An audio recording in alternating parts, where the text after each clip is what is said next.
ఒకసారి మీరు జ్ఞాపకం చేసుకుని, ఎన్ని నిందలు వచ్చినా, ఎన్ని అవమానాలు వచ్చినా సరే, క్రీస్తు యేసునన్న మన దృష్టి ఎప్పుడు కూడా పక్కకే వెళ్ళకూడదు. దానికి తేలికపాటి ఉదాహరణ పేతురు గారు సముద్రం మీద నడుస్తున్న సంగతి మన అందరికీ కూడా చూడండి. ఎంత దేవుడు చూడండి మనకు కృంగిపోకుండా ఉండాలని ఎప్పటికప్పుడు వాక్యం ద్వారా మనకు తెలియజేస్తూనే ఉన్నాడు. ఒకే ఒక మీరు ఏమి నేర్చుకోవసరం లేదు. మీరు 40 సంవత్సరాలు 40 దినాలు ఉపవాసాలు చేయవసరం లేదు, లేకపోతే మీరు వ్రతాలు చేయవసరం లేదు, మీరు ఆచారాలు పాటించే అవసరం లేదు. ఒకటే ఒకటి కలిగి ఉండండి. అందుకనే పౌలు శీలల కోసం మనం అనేకమైన సార్లు పాటలు పాడుకుంటాం. చెరసాల్లో బంధించి వారిని ఎట్టండి లోపల బంధిస్తే వారు ఏం చేశారట?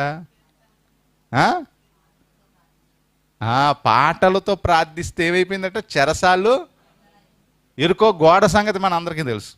వాళ్ళు దేవుని స్తుతించగా ఏమైపోయింది? ఎరుకో గోడ కూలిపోయింది. ఒక సందర్భాల్లో మనకు అనిపిస్తుంటుంది, అసలు దేవుడు ఎక్కడున్నాడు, దేవుడు ఎక్కడున్నాడు, కనిపించట్లేదు.